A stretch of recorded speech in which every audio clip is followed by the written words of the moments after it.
Hello and welcome everyone. I hope you're well. We're back for another episode of the Chronic Pain Club. I was then going to say it back at its usual time, but I've lost track. What's the last one? Last week's we were doing it at a slightly different time. It was, wasn't it? It's been a long week. It's been a long week. So welcome back everyone. I hope you're well. As usual, if you want to say hello in chat and let us know where you're watching from, that'd be amazing. We always like to know where people are joining us from. And yeah, thank you so much for joining us. I hope your week has been well. I've got a little bit of admin to do before we get started tonight. First of all, a few apologies for being a few minutes late tonight. I had a couple of things technically to sort out, so sorry for keeping you waiting an extra couple of minutes than normal. But yeah, we want to say a big thank you to everyone that joined us on Wednesday night over in the social space Discord for the new charity Cystic Disease UK. It was amazing how many people joined us there for our first ever hangout, and the whole point of that was basically a social space for people to just come together on the first Wednesday of every month and just share experiences, hang out with people that understand, use peer support to get between the appointments, etc. So that was a really big success. So thank you for everyone that joined us there. Really appreciate it. And also big shout out to our audience here, by the way, guys. It's about sort of 50% European, 50% North American. I know we're in that weird time place where the clocks aren't aligned to how they normally are, whereas in the UK our clocks don't go forward until the end of the month, but I think that's already happened stateside. So if anyone joins this late or is having to watch this back on the rerun because of that little time change, then apologies.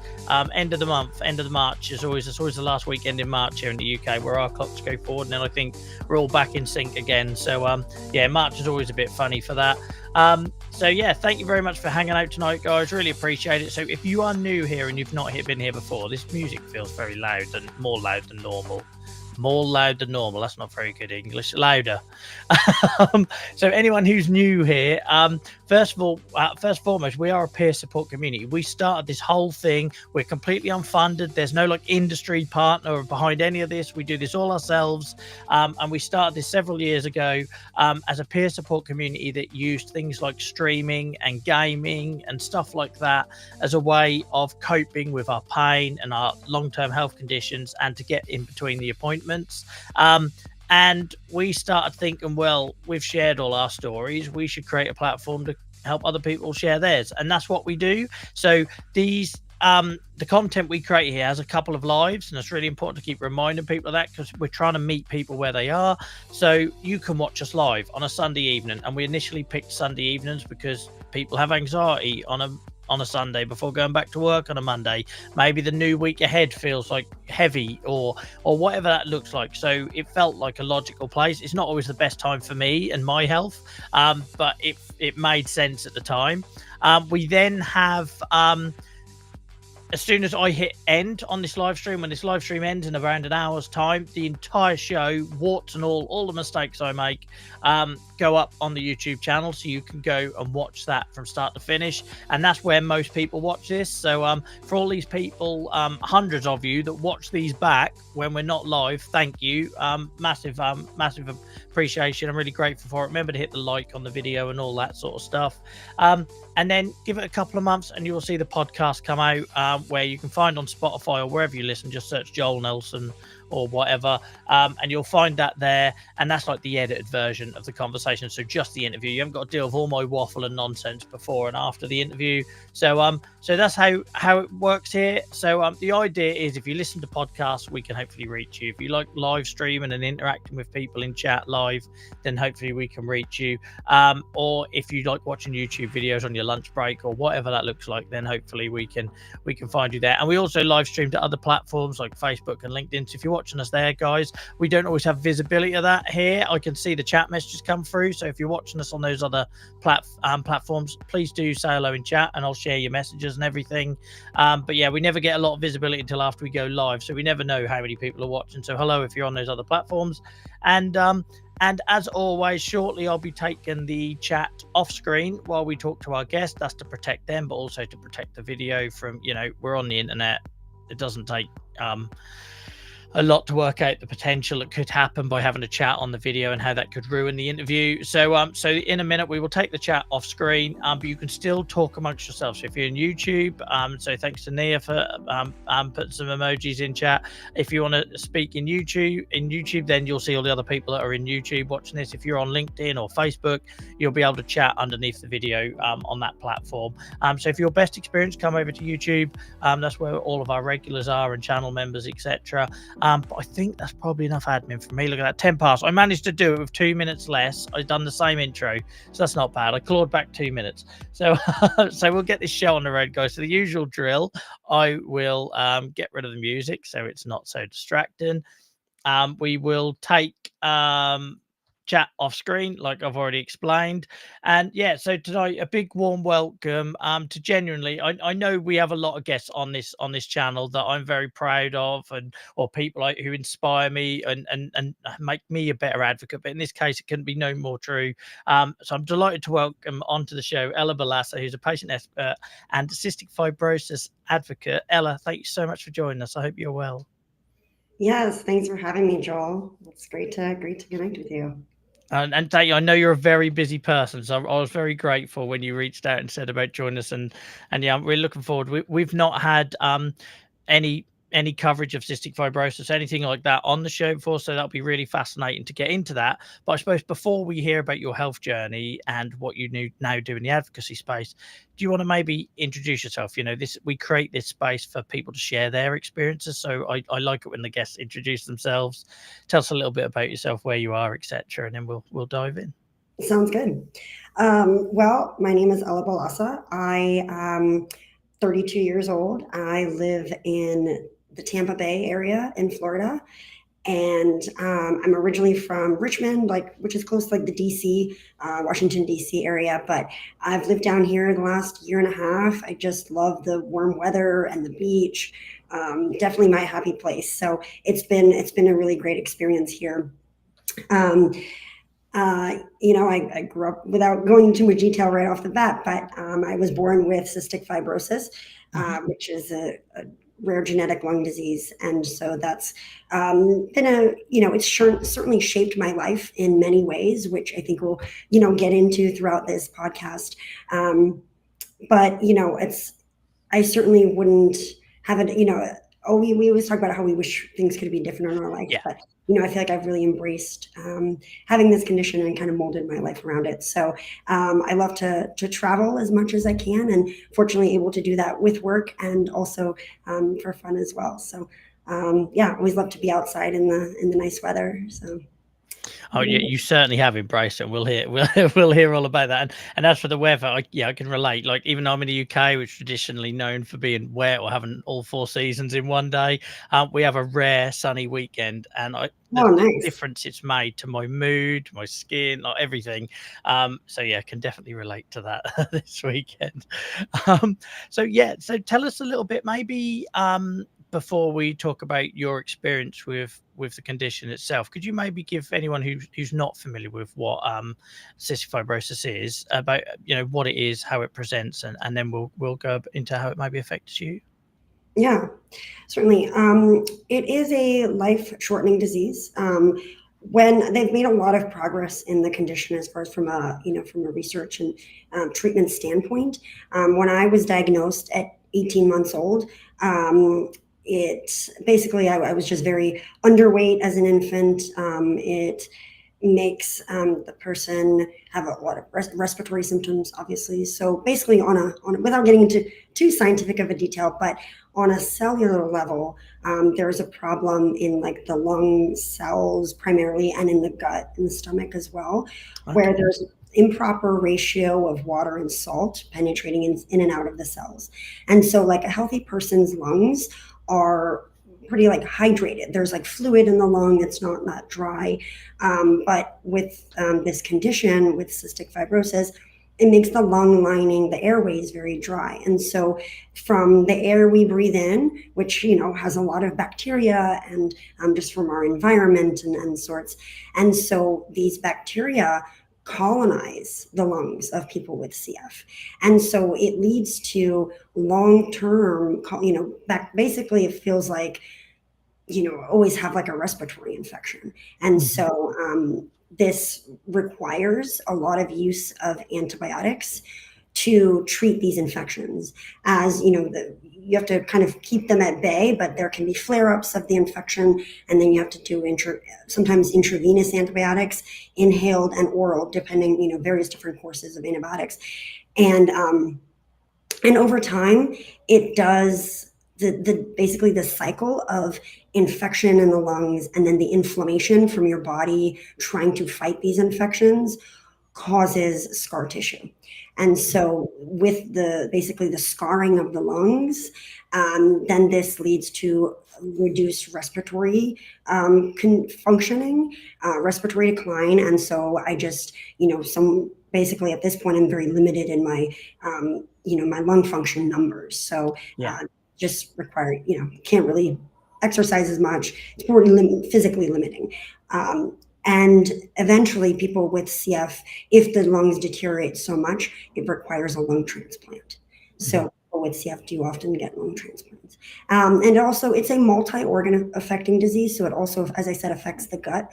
And so people with CF often have to take digestive enzymes to help digest food, any food that we eat, because the pancreas doesn't work, and the pancreas produces digestive enzymes. And so because that doesn't work right, we have to take oral enzymes as well. So that's the two primary problems with the condition. There's a few other more smaller aspects of the disease as well.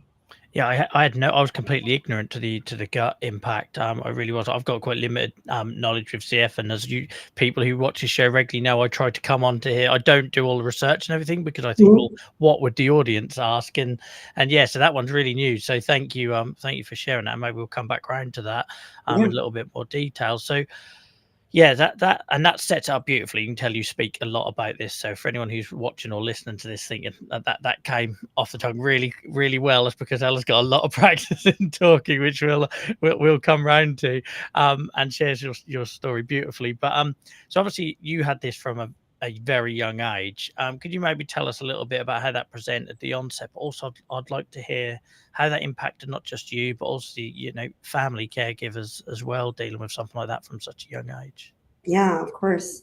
So as I had said, I was diagnosed at 18 months old. So when I was born, shortly after being born, I was quickly started to lose weight because my pancreas wasn't working. I wasn't digesting my food properly. So I was like failure to thrive, which, when babies are just not really growing at the rate that they should be. And in addition to that, I was always having respiratory symptoms. So I caught, cold after cold, always coughing, just congestion, always have like a wet cough, always have the mucus lining the airways because of this infection that was growing in the lungs. And then, they just thought I had really severe allergies. And then finally at like a year and a half, the pediatrician was like, well, there's got to be something more, severe going on with her because I got pneumonia. And my parents were always so attentive to, making sure I was not going to catch a cold. I was bundled up. They tried to not take me in public, so it wasn't like there's no reason for me to getting these sicknesses or illnesses so often. And so then I was diagnosed with CF, and the way that it's diagnosed, it's actually through what's called a sweat test. And it's basically where they put part of your skin on your, they basically make a part of your skin sweat through electrical currents. And that tests whether what the ratio of the salt coming in and out of the cells is. And with CF, the ratio of salt outside the cells is much higher. And so it causes somebody to have very salty skin. So people with CF have very, when we sweat, you can actually see the sweat granules on our skin. And so that's how they diagnose. If you have a certain millimoles of, higher salt concentration than is normal, then that's indication of cystic fibrosis. Yeah, that's really fascinating because I think I just assumed it would be a scan of the airways or respiratory system, something along those lines, or imaging. Yeah, I've never heard that. That's fascinating. Yeah. And what was the sort of, I know you were obviously an infant at this time, but was there sort of a delay between that onsetting and you getting answers and treatment, or was it a fairly rapid thing? Once I was tested and the results came back, then it was very quick, because then, I was referred to the pulmonologist, and they have in Richmond, Virginia, where I'm from, and a lot of cities, around the country have CF specific care centers.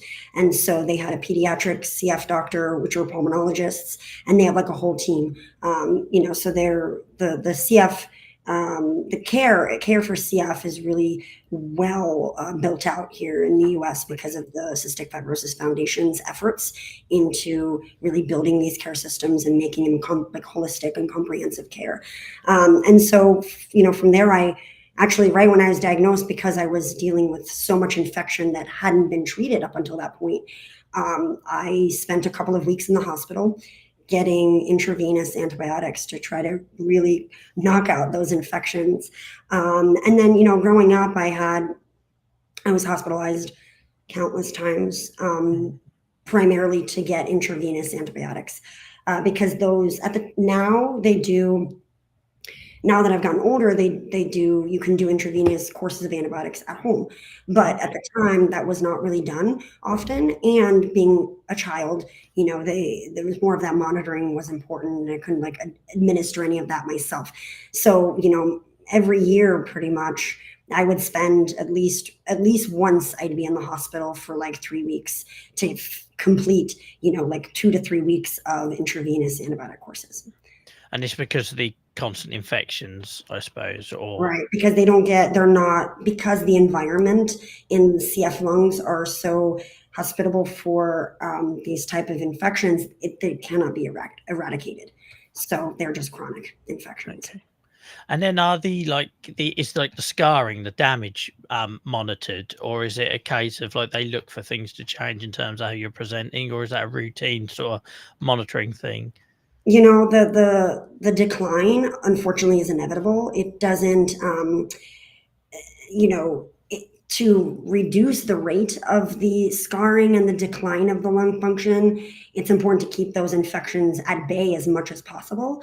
Mm-hmm. But the fact that it's going to happen is, that's just the prognosis of the condition. And so, over time, I've certainly lost a lot of lung function. So there's a test to do. It's called a PFT test, pulmonary function test, and it measures the air that you can breathe out, like forced vital capacity, like in the first, as much like a total volume of air that you can expel, and then specifically how much you can expel in the first 1 second of exhalation.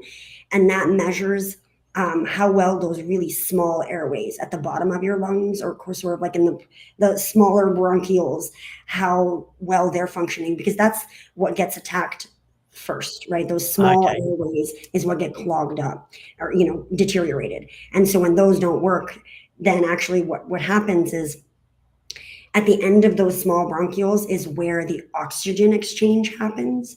When you breathe in air and the oxygen gets converted into your bloodstream through those nodules at the ends of these airways. So then those get damaged.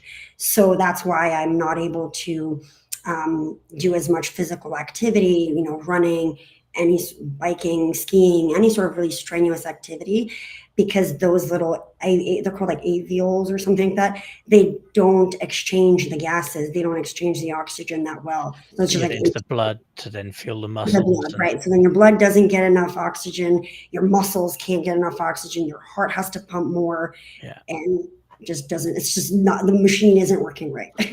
Yeah, no, and this is fascinating. Obviously, I wish we weren't having this conversation, but you explain that element of it so well, because often, we get people on here to share their lived experience and how it impacts them. But for you to have all of that background knowledge as well must be a really powerful thing, not just for your advocacy, which we'll talk about, Yeah. but also for you as a patient, you know. So yeah, so thank you for sharing. I really appreciate it. And does it again, this might be an ignorant question, but like, so that obviously happens when you exercise, but do you get like a level of fatigue from it in general as well because of the, you know, the restricted sort of breathing? Yeah, certainly. I tried to. I kind of consider myself the Energizer Bunny. Like I always, I don't want to, and we'll talk about this, but like I don't want my life, I don't want my disease to limit my life, and so Hmm. I try as hard as I can to like keep a normal life and do as much as I can. That being said, it's certainly more challenging. Yeah. Given having less lung capacity, it is harder even to, I just take more breaths and I have to breathe deeper just to breathe at this to get the same air and the same lung, getting the same air as the next person, right? But it's Yeah. just my body is working so much harder, and so um, it is tiring. And a full day of activity is certainly a lot. And as I said before, like my lung function at this point is like 25%.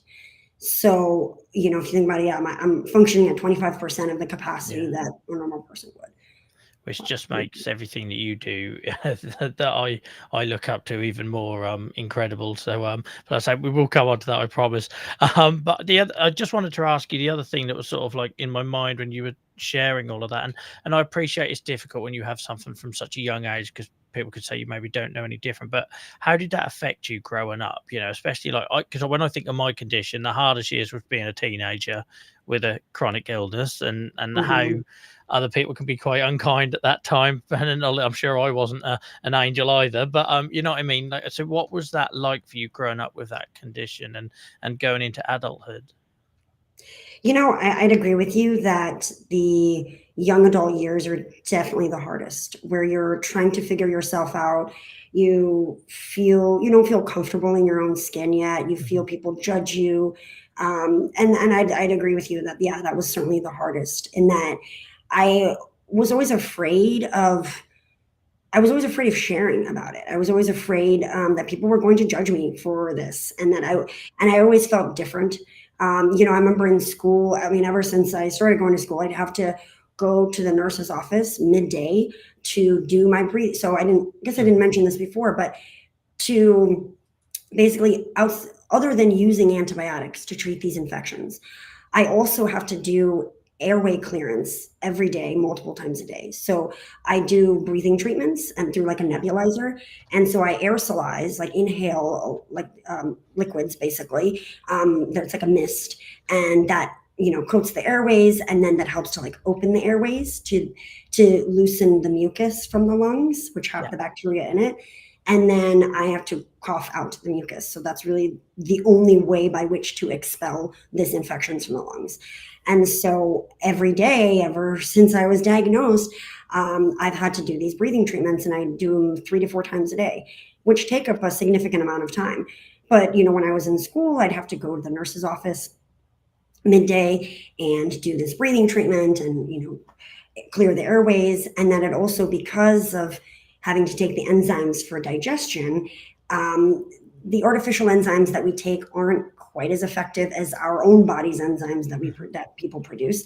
And so I was always underweight, and so I'd have to drink like weight gain shakes and eat extra food. And so it was always, I would miss like 30 to 45 minutes or so or more sometimes of classes, and then I'd come into the class late, and all the kids would be like, oh, Ella, here she is again, like coming in late. And in my head, I was like, oh my God, people are like, Yeah. you know Yeah.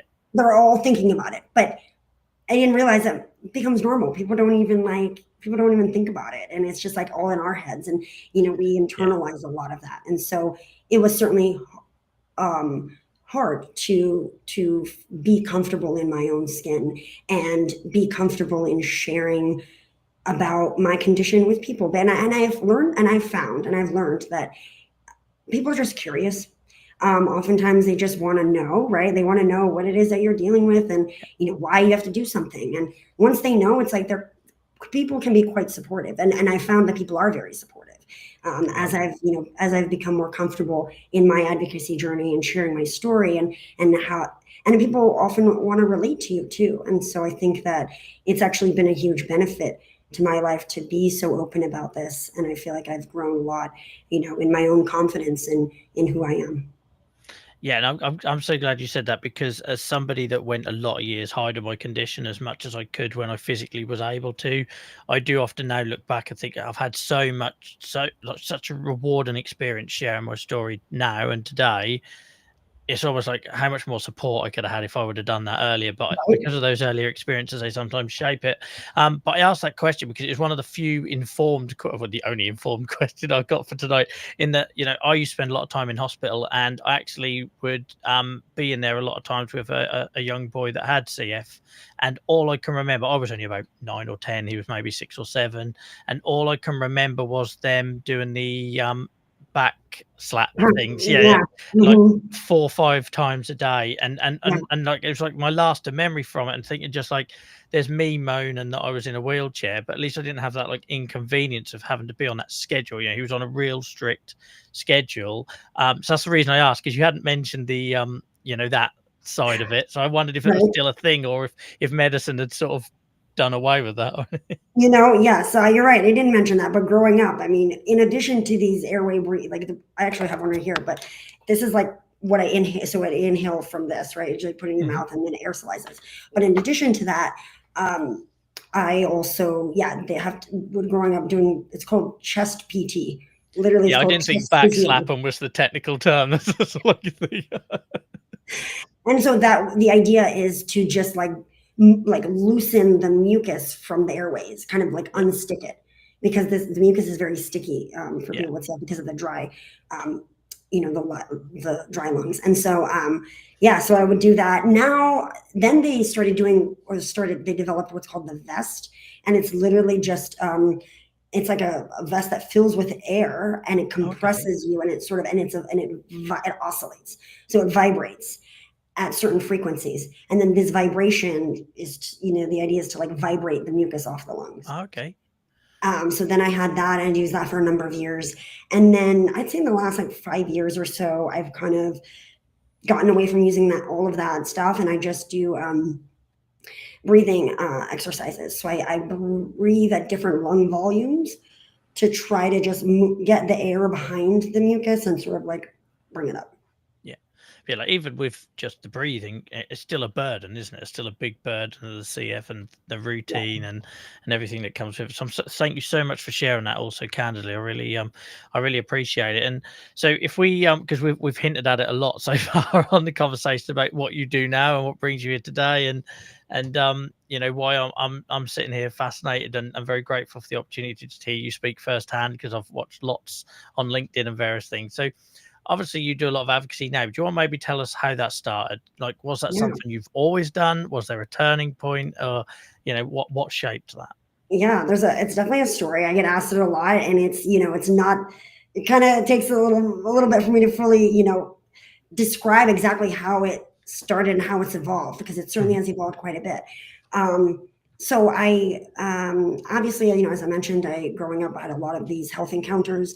Really, as I grew up, learned the value of self advocating in the hospital setting with doctors, and educating myself on how the condition actually works and what research is out there.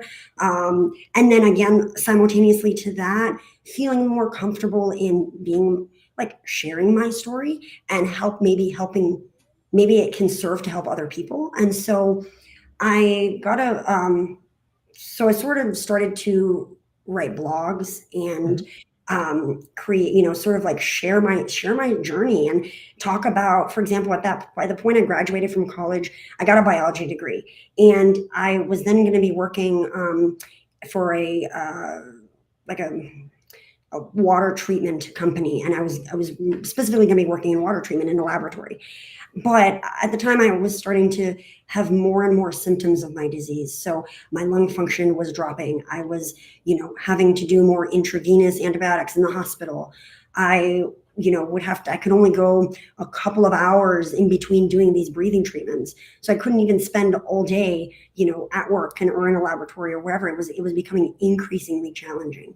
And so I decided, I really realized that I couldn't really work full time, and my disease was, I wasn't able to live the life I wanted to live. And it was very frustrating because, after graduating college, I saw all my peers, moving on, right? They were all getting these jobs and like advancing in their careers. And I felt stuck because of my health. And so I needed an outlet for that. So I started like writing about it and publishing this type of work and connecting more with the CF community. I wanted to feel that connection because before that I wasn't that connected to the CF community online. And so through this writing and outreach to people, it was fulfilling me in that way. And so, in addition to that, like I said, I had the biology degree and I worked in a microbiology lab. So I was doing some part-time work at the university, and we were looking at actually antibiotic resistance. So what happens when you use a lot of antibiotics with CF? It causes antibiotic resistance. And so this is where the antibiotics basically stop killing the bacteria, because the bacteria are like fending it off. And so we were looking at in the environment, these like environmental samples, we were looking at antibiotic resistance that's present in the environment. And I was like, wow, that's like, I have antibiotic resistance in my own body, in my lungs. And it was just such a overlap of, and just very interesting that I could kind of like be a patient, be a researcher at the same time. And I really wanted to sort of like bridge those worlds. And so I started the CF Foundation initially, like around that time, they started like different patient advisory boards. So they wanted to get patient input on like what treatments they were funding, and if it was, what the community wants to hear and what the community needs, basically. And so I wanted to lend my voice to these initiatives. So I also did what's called like clinical trial protocol reviews. So I was looking at trials in for new drugs and therapies in CF and thinking about, well, is this feasible? Like, how can a patient is this feasible for them to participate in? What could be made easier in this protocol to make the participation easier? So I started to like give this type of feedback. They hosted, the CF Foundation hosted research-focused community conferences online where they were educating the community about different research that's happening or upcoming. And so given I had that background, I was learning a lot about research in CF myself. So I facilitated a lot of those sessions, communicated. That's where I started to communicate with researchers, with CF Foundation staff, with pharmaceutical companies. So started to, in a way, professionalize this work that I was doing, on a small scale.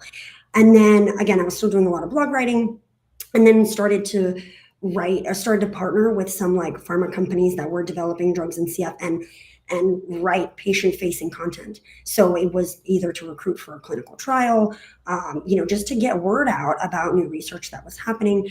And so that sort of started to happen.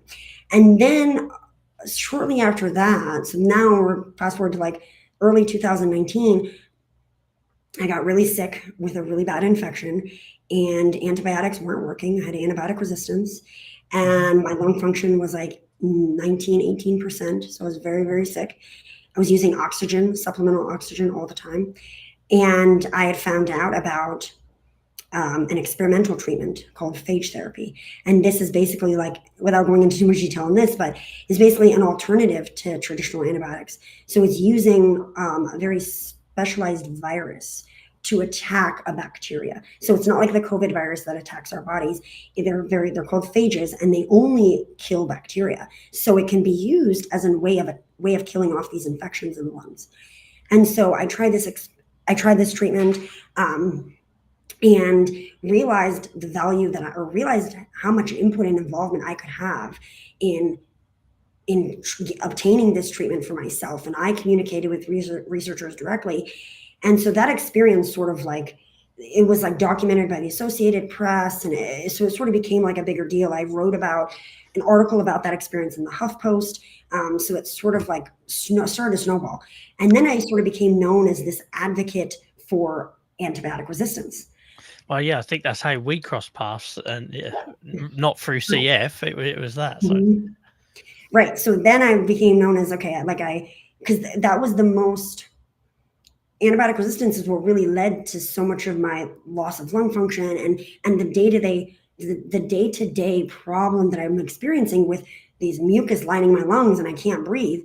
If I didn't have that, if I could kill the bacteria effectively, I'd have less symptoms. And so that's really been my driver for seeking new treatment options to help my day-to-day life, really. And so from there, I started being asked to speak at conferences, speak to the Congress about the need for new therapeutics. Started to work with pharmaceutical companies that were developing drugs in CF and thinking about how they can get more word out about their treatment. Started, again, writing more materials. Started being asked to sit on a lot of these advisory boards. And it started to expand beyond cystic fibrosis. So into the AMR community, but then even also just generally into into the clinical trial space. So thinking about how innovate, even digital health companies or clinical trial technology companies could optimize their products or their services for patients. And so slowly started getting into this what's called patient engagement.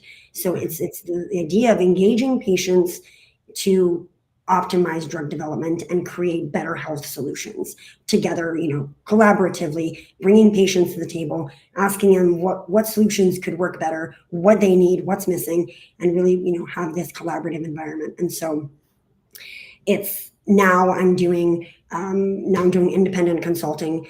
So I am, doing a lot of this work on my own. I get asked to speak at a lot of events, get asked to sit on advisory boards and consult independently with companies and thinking about how they can connect to the health or patient community that they're intending to reach. So it's sort of, that's the gist of it. and all because you started writing about your story, and it's unbelievable how many. I was the same. I wrote a blog because I'm quite good at writing. Never saw myself doing camera stuff or speaking. That even today doesn't feel comfortable. But I think that's really powerful to remember that anyone who looks at what you're doing, like every time I check what you're doing on LinkedIn, you're on a stage somewhere or speaking to somewhere, and that all came from just sharing your story, didn't it? That's ultimately at some point. Really, that's where it started. Yeah. And also I want to thank you just from an advocate point of view as well, because I went through a dilemma a couple of years ago. So I think I came across your work via the stuff that Vanessa Carter does with the AMR narrative and all the antimicrobial resistance stuff. And I was very much at that crossroads where I don't know if you've experienced this, but as an advocate, you share your story and people benefit from that. And then maybe that elevates and snowballs a little bit. But then you seem to hit this place where, I don't know, you have a bad experience. You feel like you've been used as a bit of a tick box, or nobody wants you to have a permanent seat at the table, but you've had a taste of what you can do and you realize you've got these transferable skills and can have an impact, and you hit a bit of a ceiling.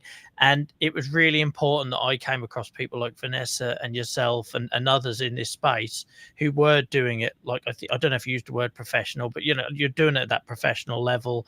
I can't remember the term you used, but it's you are doing it at that level.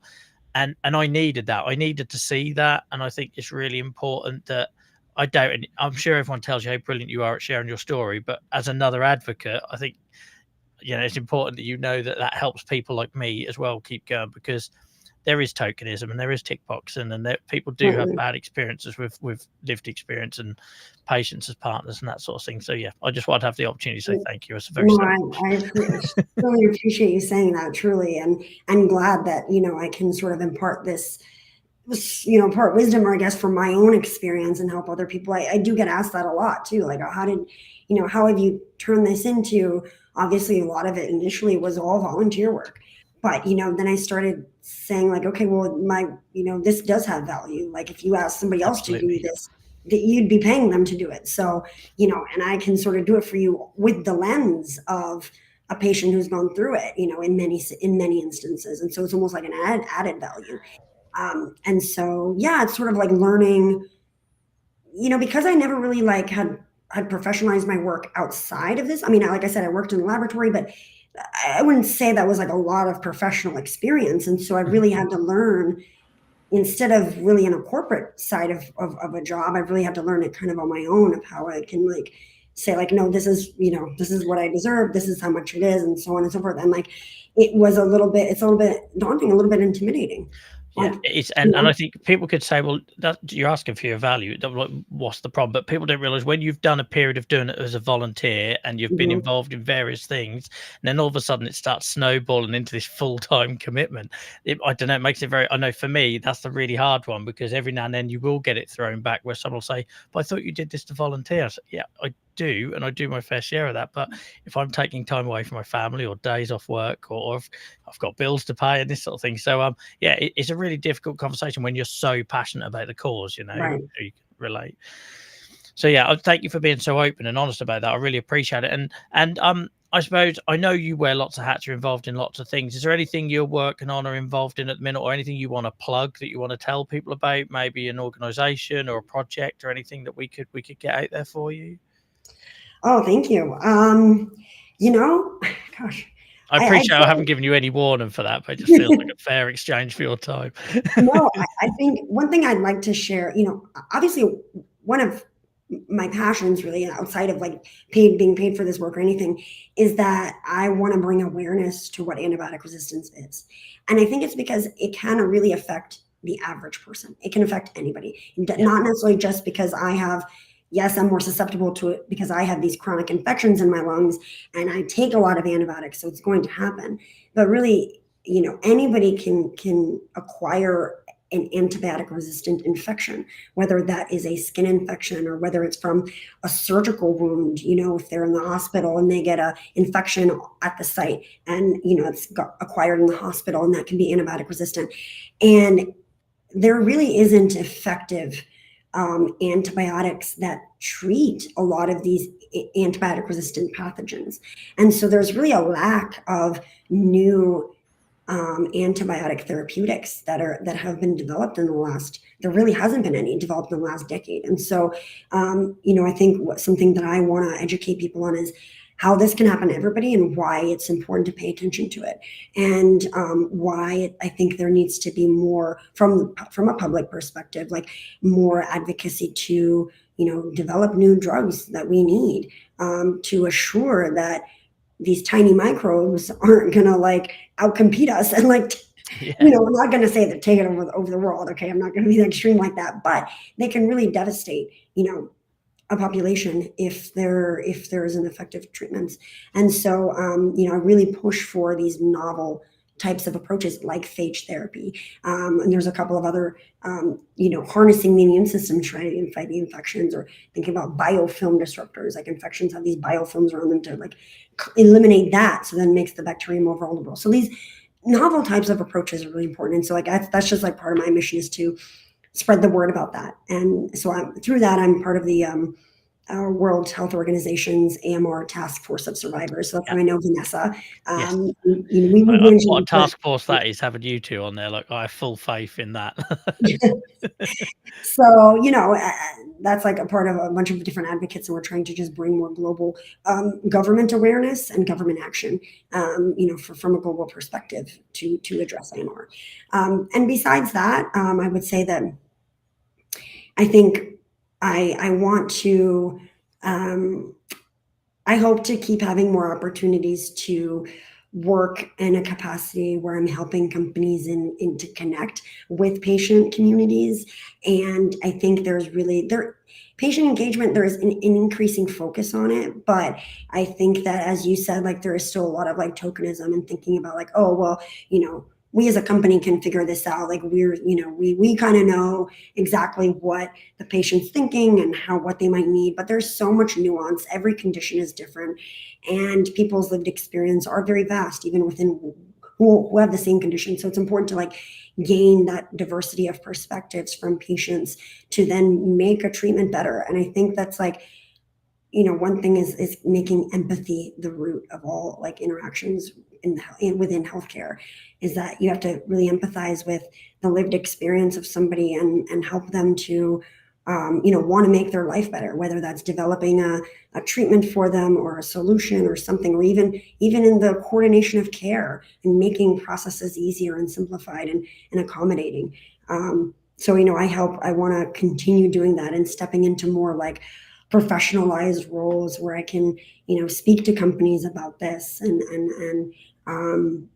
sort of share this message more broadly. So, yeah, not that nothing that like I would say like you could, there's one thing that I want to support, but I guess it's in these two buckets. No, I think it's so important because we have this conversation a lot in the autoimmune arthritis community and everything, because many of us are immunosuppressed, biologics and things like that, and that's how come I'm involved in some of the AMR stuff, and I know we know the risks because we constantly get infections, and I have to use antibiotics 4 or 5 times a year.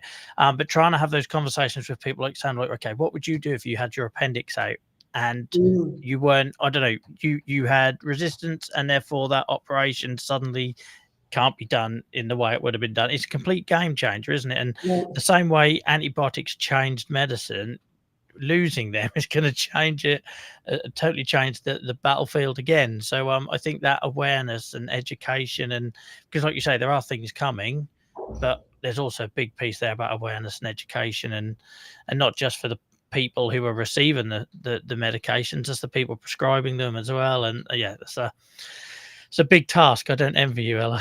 It's a big task. You're not going to be short of work. My best, yeah.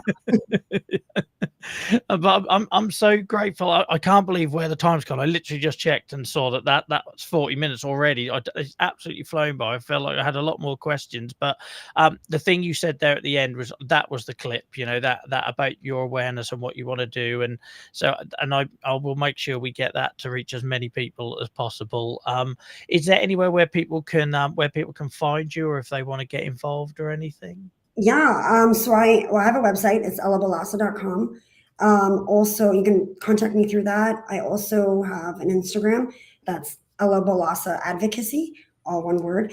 And I try to, one of my other missions is just trying to, again, like help other people, empower other patients who with conditions to be their own best advocates in their care, and then also on behalf of their disease communities. So raising your voice, finding opportunities to be a part of like advisory boards and things. So I'll sometimes post some opportunities that I come across on my Instagram page as well, and try to create some content around that too, like how I've, sort of more of the nuance and of how I've professionalized this work. And so, so you can reach me on there, and then LinkedIn, of course, as well. I love it. Like I said, we have lots of people that are sharing their stories in very creative ways, and it's really important that we get out there and raise awareness and everything. But then every now and then you'll come across someone who's proper sleeves rolled up on the ground, doing the work and doing the hard yards and all the stuff you're doing. Like I say, because that's very much my angle. I try to share my story as much as time permits. It's very hard these days, but my priority is always right. How can I help? How can I get in the room, sit at the table, and help? And people like you really show that is possible. And yeah, the way you communicate is obviously a massive asset and reason for that. So thank you so much for joining us, Ella. I'm sorry we've gone a little bit over. I would love to have you back if you've got anything else to share with us in the future. And yeah, just big thank you from everyone here. Thank you. I'll speak to you soon. Bye-bye. Bye. Right, folks, let me get chat back up on screen. I don't know where that time went. I have a big clock next to me for these things, and I looked over and suddenly the time was gone. Yeah, sorry, we didn't have a little bit. I'm very conscious when people give up their Sundays to join us, and I know we have lots of people that happily join us and would happily stay. We've got people who come back multiple times and everything, but I never want to assume that. People have got lives to lead, and obviously we're doing all this with health conditions as well. I should have said at the start of the show, because I like sharing this stuff, not for it's not like a violin or anything. I just think it's important. When I was a few years ago in my journey, I wish I knew other people were struggling or feeling like they were failing sometimes, and that was very much me today. So I woke up this morning, my face felt like I'd been hit by a baseball bat. It was clearly a sinus infection for anyone on biologics or anything that's used to those.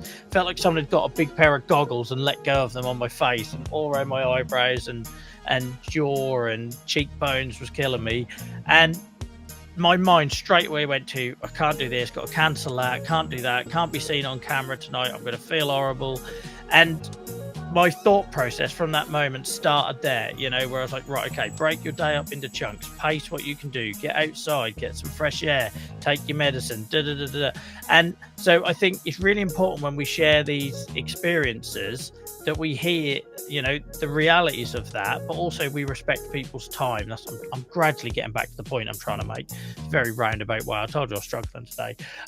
So yeah, we're very grateful that people give up their time, and you know, in an ideal world, we'll be in a place where we can, you know, for somebody who campaigns so strongly about our value and our expertise and how it has a value, like I'm always very embarrassed that we do all this for nothing, and therefore we can't give our guests anything other than space for them to share their stories. So please do go support Ella online, go check out what they're doing, like amazing things. Like you've all been here long enough now to hear me moan about, you know, posting a picture on Instagram with a filter on is not enough.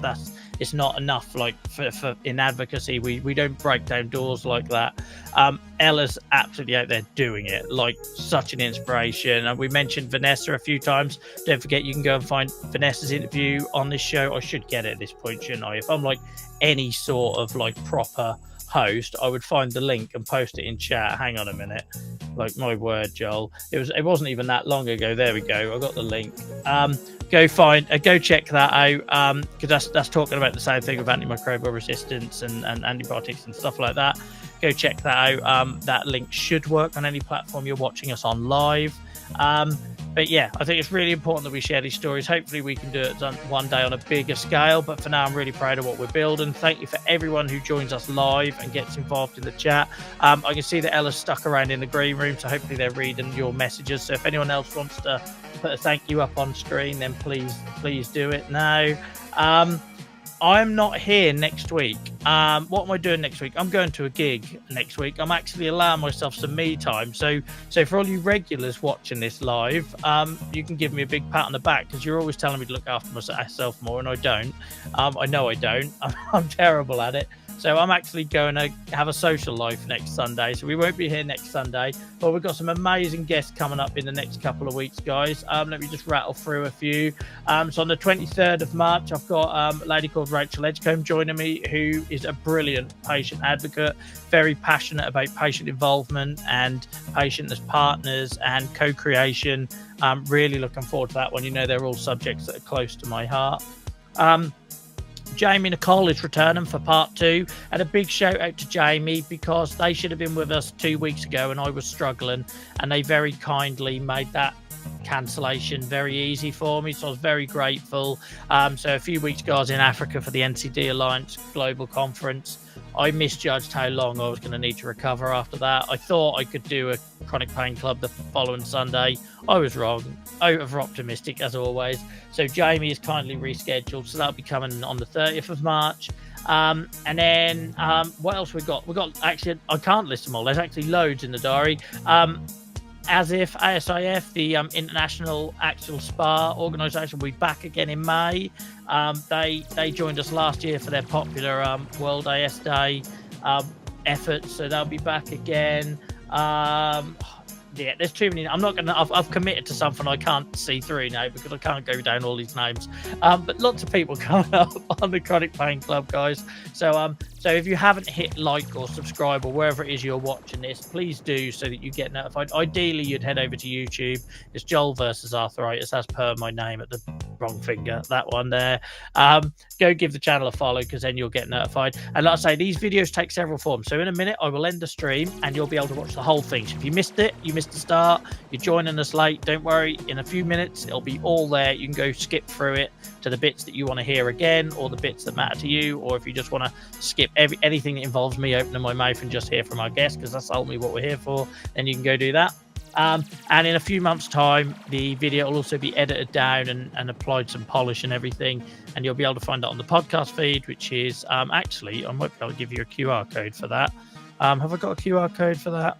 Yes, I have. There. You can screenshot, scan that QR code to find the podcast, or just search my name wherever you listen. And you can also find them in video format on this YouTube channel as well. So thank you again to all our channel members. I should point out we get no sponsorship. We're not got any industry partner funding this, unlike a lot of the podcasts and stuff you see coming out from advocacy channels. There is no one behind this. It's just me and my wife. So big shout out to Nia Cheeks in chat, who does the moderating whilst putting my son to bed, multitasking like a champ, but I don't know how she does it all. So it is just us two. All the gear, all the lights, all the microphones, everything is just us two. And the only way we are supported is by, well, apart from the savings we did have, is by channel members. So thank you to the names that you're going to be seeing. Where are them channel members? I've got a ticker somewhere. There we go. The names you're seeing going across the screen at the bottom, guys. If it wasn't for those people giving us a couple of pounds a month on YouTube, then yeah, we wouldn't be here. So thank you so much. Really appreciate it. To Saduki, Kevin, Saduki again. I have told them they're paying twice, but they're under different usernames. Simon, and Simon, who's gifted lots of channel memberships as well over the years, and to Lauren as well. So a big thank you to all those people. We wouldn't be here without you. And also, obviously, it goes very sad, but a massive thank you, Savens no more. A massive if anything breaks, we are ruined. It's just going to be me on my smartphone at this point. Massive thank you to our guests. It's Sunday. We know it's not convenient for everyone. Everyone on this show, with the exception of the medical professionals and researchers, and even then, some of them have conditions, are doing this with the burden of a long-term health condition and the challenges that come with that. Myself included. So a massive thank you to our guests. We couldn't do a show, clearly, I know it's obvious, without our guests giving up their time. And one day, guys, I promise we will find a way to compensate. I don't know. I'm even thinking, like, do I get some sort of pin badge or something that I then send out to all the people that have been on? I don't know what we do, but we'll do something, because I'm just uncomfortable. I'm uncomfortable. I have to have so many conversations in my professional advocacy life where I have to push back and say, no, I won't do this for exposure and all them other nonsense words we get thrown at us for sharing our experiences. So I'm very grateful that people are doing me massive favors by supporting our little project.